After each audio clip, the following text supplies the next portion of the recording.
let's just go ahead and jump on into this episode, y'all. So basically, Hannah, you went from happy to glad you got your daughter back, glad you able to have a relationship with your daughter, got your grandson Ashes, and now you then went back to that night when you got raped, how you felt when you got raped, having Candace, dealing with Candace and all her antics. So Derek is Candace's father, huh?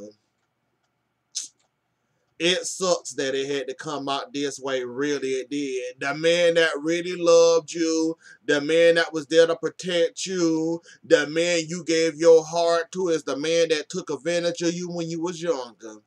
And now he's trying to get back in your pants after he done raped you all them times and got a daughter. It's sad.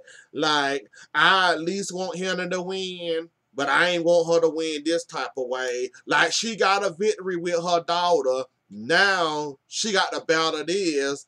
Seeing this man, all this time she wasted on this man to find out he may or may not be or could be the man that raped her with the lion tattoo and Candace's father.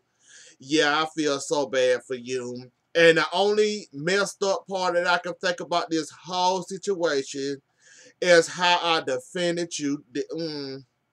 I knew you was an a-hole, but I just didn't know how big of an a-hole you was. Like, I didn't understand why Benny hated you so bad. I didn't understand why he felt the way he felt about you, saying something not right with you, something not right. I don't like him. You need to get rid of him. You need to stop talking to him. I hate to say I told you so, but yeah, I don't want to say it though, but Benny was right about this man this whole entire time, and it sucks for me because I was defending Hannah. I was defending Derek. Now I got to go back and take that back because the dummy, that older interest, was right about this man, and now I look like a damn fool for defending both of them, telling him to grow up and stop acting like a little baby and a brat. Not everything he. Well, Benny, you was right. You was right. I was wrong. I take that. I take it and I accept that you was right on the money when it came to this man. This man that raped Hannah, that had whole Candace, been sitting up around this woman this whole entire time, seeing his daughter, heard the whole conversation with them making up, sitting up there crying and won't stop crying. I guess he was happy they finally made up. That whole situation is mess. Oh, oh. And Candace, you got hell coming your way too, baby. I'm happy about this new Candace, but Candace, yeah, if I was you, I'd stay the hell away. I'd stay away from the White House cause yeah, that wannabe president man and his flunky, they know you up there in the president, up there in the White House, and yeah, they're trying to take Charles down via you. So yeah, don't stay. Don't stay. Just visiting. Leave that man alone. Let that man become president. Like, talk to him on the sidelines or whatever when he got a chance or he can come see you or whatever. Candace finna fuck up that whole man president. Mm-mm-mm-mm-mm. And I just want to point out, though, out of all the dresses, all the dress styles, all the ways and all the styles and everything else that dresses are made. Why does it look like somebody? Why does it look like Tyler Perry went and dug in somebody's grandma closet and grabbed that blue dress out and handed it to Candace and told her, "Here, put this on." Candace looked like an old ass lady in that dress, and I cannot and I will not with that dress. That was one of the ugliest old lady dresses I ever seen in my life, and I'm a sucker for blue. I love anything blue. That dress, it was an absolutely hell no for me. Excuse me. Like, Tyler, you got to do better. Like, you got to do better now. Yeah, some of the outfits and the clothes they be wearing be alright. It ain't the best, but it's enough to shake a scene or whatever. You could have did better, much better with that dress. That dress looked absolutely horrible on Candace, and looked like the dress wearing her. She ain't wearing the dress. That was an old lady dress, and that purse. I don't know why you. Tyler Perry, I don't know who you hired to be y'all dress people, the people that style y'all, but you need to fire them immediately. If that's all they can pick, if that's all they can pick out of all dresses, how all these dresses are made, there's different styles, the different, like a dress. You could have found something much better than that besides that old lady dress. Like, I ain't tell her to go to the right, I ain't saying she can go to the White House looking like a hook or whatever, or something too short, or something showing her drawers or whatever. But you could have chose another church Sunday dress, or another better Easter Sunday dress than that. Like, that dress was absolutely horrible. The purse was a fail. The hair was a fail. I see y'all getting a little bit more better when it comes to her makeup, cause you can barely see the bumps on her face now. So y'all doing a little bit more better with the whole makeup thing though. But yeah, absolutely no, it's a pass for me. And Mr. Charles, that man, whoever he was, he trying to take you down. Look like the people that's in the White House don't like you because they ain't give you no proper tour. And landed the Thursday up there talking about some, I'm finna go talk to them. They ain't give you no proper tour. They didn't do this. They didn't do that. So Charles was mad about that whole, Landon was mad about that whole thing, and I cannot and I will now. Will not. I had a whole read for Benny, but now I got to take that back, and now I got to shove it in my pocket until the next time, or the next time he pissed me off, which is probably gonna be the when in May when it comes back on, cause Benny always managed to piss me off every damn time. So have y'all noticed that Mitch? Have y'all noticed that Benny don't never get slick with the mouth or be a smart behind when it come to Mitch? Have y'all noticed that and caught on to that shit?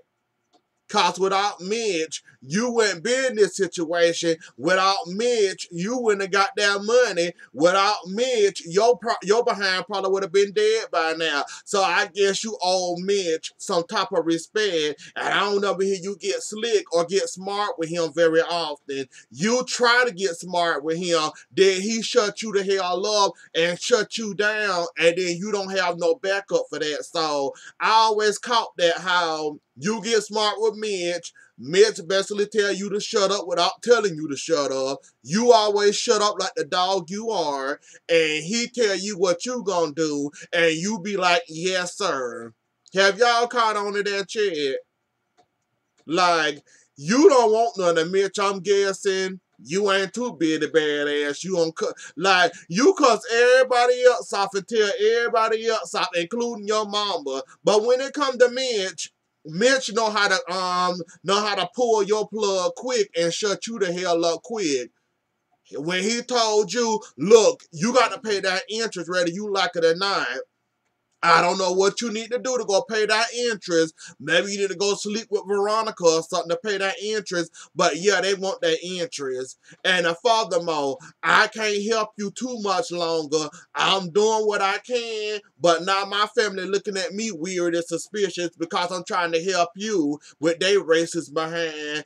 And I can't help you. You on your own, basically. And keep your behind in the house, too. Like, I bust out laughing when Mitch told him that. And basically, he did like the yes sir without even saying yes sir. Like Mitch know how to shut you the hell up, and I am enjoying every last single moment of that. Cause when it's time to shut the hell up, you know when to shut the hell up, and you know how to And you know how to shut up when needed to shut up. Because I'm guessing you scared of Mitch or whatever, or there's a little scare factor, and Mitch know how to shut you up just like that. And every time he tell you basically to shut up or to hush, you shut up or shut your trap. So I'm enjoying that and seeing you shutting your trap when needed to shut your trap. So, yeah, I'm actually enjoying that little moment there.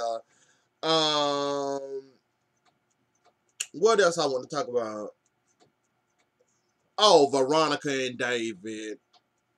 Mm-mm-mm-mm-mm. Like, Veronica, I had a whole bunch of notes for you, but you know what?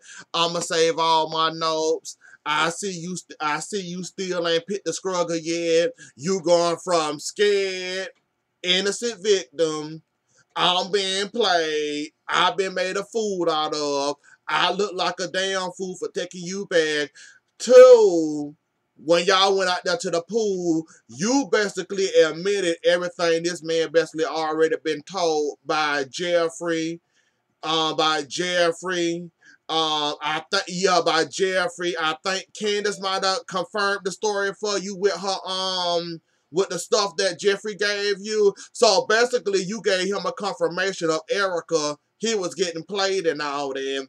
And then on top of it, you don't want to be in a certain part of your house. Oh, I don't want to be over there. No, you hit me. You promised not to hit me. You know, so it makes sense why you don't want nobody to hit you. It makes sense why you the person you are, Veronica. It makes perfect sense. So somebody must have been slapping you around, and I guess you had whiplash. I guess you had whiplash, however the hell you said. I guess you had PTSD when David slapped the hell out of your behind, and now you remember that when that other man or whoever that was slapping you around when you was, I guess, younger in college or whatever. So you don't like to be slapped. You don't like to be slapped or handled wrong because you'll get back to that PTSD, lose your mind, and start acting nuts again. So I just want to know how the hell you went from an innocent victim. You hit me. You slapped me. I don't want to be to this side of the house. Then when you went outside, that innocent look went right out the window. Then you played bad woman, dangerous woman. Basically admitted that you sucked that man up with Erica.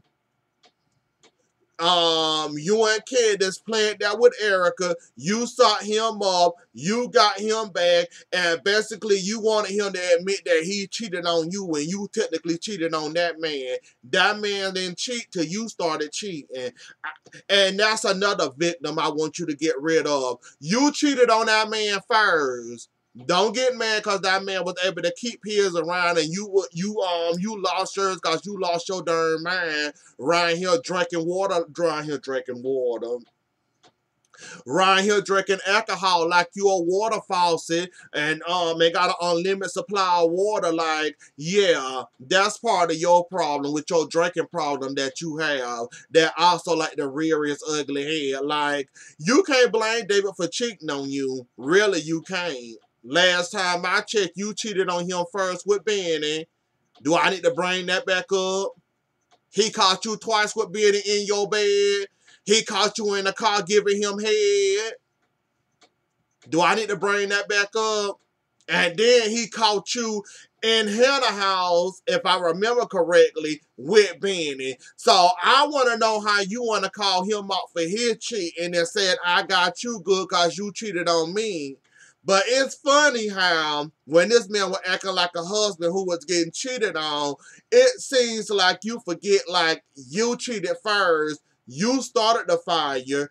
He just had the water to take the fire out and give you a dose of your own medicine. And apparently you don't like being given your own medicine. Because you cheated first, Miss Thing. You did that man wrong. And I'm glad David knocked the hell out of you again, even though you deserve it. And even though that man was mad as hell, cause you stood up there playing in that man's face, basically telling him, I got you good, and I sought you up with Erica. I wanted her to take everything away from you. I hope you hurt like you hurt me. No, baby, you hurt him before he can ever hurt you. Even after he caught you cheating several times, he still can bring himself to cheat on you. Until Erica helped him, of course, out of that funk, and then he got out of that funk. So, yeah, Veronica, I'm gonna need for you to stop that innocent victim shit. Well, excuse me, innocent victim, man, because you is nobody victim. Jim and Catherine in the Now, Catherine, I blame you. You know what? I understand you need your pain meds. I understand you have pains. I understand you have headaches. I understand you going through something. But but I don't understand hold on a second. As I was saying, I understand you got to have your medicine. I understand you got to have your pain meds. Common sense will tell me I have an addict son. Of course, when he withdrawing, and he want the first thing he can get. Of course, he gonna go to the pill method, which can also be chopped up and snorted up his nose. Like, that didn't tell you common sense. You see your son back into your life, back in your house. Common sense then say, he do coke. The next method, if he can't get his powder, how do I know he might not get my pain meds and my Valium and all of that? Chop it up nice and finely and snort that. Like, common sense should have told you that. Like, I don't know why you didn't have enough sense to hide your pills better, have them in a locked drawer, have them in somewhere safe that you got to have a key in or a keypad, or throw them in the safe. Something like, I ain't even much gonna blame why for going in your pills, popping them like they candy. That's your fault. Cause common sense should have told you. You got a son that's an addict. You know how addicts go from one thing, start off with one thing, and go down all the way down the list. I bet you if somebody hinted why some meth, I guarantee you he'll be sitting out there with the big clouds of smoke up there hitting meth like he up there smoking some weed or something. So I blame you for that when they're not hiding your stuff much better. You seen Jim had enough sense to hide anything like the alcohol, for instance. You seen Jim had enough common sense to hide stuff that he know may or may not, or he may or may not use as a method to get over his withdrawals. Like, that's dummy on you. And the whole and go upstairs, Lord have mercy. This man up here popping pills. Go upstairs and wind up the popping pills like they steal candy. If and Jim went up them stairs and actually went and checked on him, that fool probably would have killed himself all over again. Thank God Jim had enough sense to follow him upstairs after he put him in the headlock and knocked the pill out of his mouth. So, thank you, Jim, for that when you saved your son life. I know he a pain in the behind. Y'all made and raised that pain in the behind, boarding school and all that. So that's y'all pain in the behind. Y'all enjoy him and realize the trouble he caused y'all or whatever though. But yeah, Catherine, common sense would have told you, silly, to hide everything that you think he can use as a method of handling his withdrawals that would get over his withdrawals and all that. So that's dummy on you. That's your fault. That's your loss. Go on and refill your prescription. Go ahead and say your addict son and took all your pills. Right here popping them like they candy or bubble gum. Right here having fun with it like you're a little kid in the candy store. So That's your loss. And Jim was shocked as hell to see Candace up there in the White House and everybody wondering, is this the first lady? Is they dating or whatever? So that whole White House thing tripped me out though. How Jim was so shocked and say, "Oh, if you dating that, good luck in the White House. You know you ain't gonna make it now." Oh God, this the part of the episode where I hate Mr. Officer and Jeffrey. Long story short, I'm not getting all into details. I'm tired of Jeffrey. I'm tired of Mr. Officer. And I guess Land is still hanging around somewhere around in the cut or somewhere. Jeffrey, you is a dumb ass. Excuse me. But Jeffrey, you is a dumb ass. Ain't no way, no hell I would have went to that nut house, walked into the nut house, he holding your hand, anxious to show you all them pictures he didn't like. I'm glad you caught on. I would give you that when you realize how crazy he is now. I give you that pass. This fool then sat here and took pictures of you. You didn't realize you was getting snapshotted, but this fool then sat here and took several pictures of you and got a mirror of you on your wall, on his wall, of y'all wall rather. So I don't Jeffrey, you is a damn fool. Excuse me, but you are. Now you understand what type of nut you dealing with. You didn't want no alcohol. You was ready to go after those pictures. I guess the pictures freaked you out enough that you got all these pictures of me. I don't remember taking these pictures, but you got all these pictures of me on the wall. And basically, you telling me you didn't snuck up behind me. I was someplace. Apparently, you was there. You was there too, taking pictures of me like a pervert, and now I don't want no parts of you. And now this fool then broke the wine bottle and hold it to his neck, talking about some "I love you." Without you, there's not me. Without you, there's no me, and I am nothing without you. So not a fool talking about killing himself all over again. I'm glad you over the guilt trip, but I don't care enough, Jeffrey.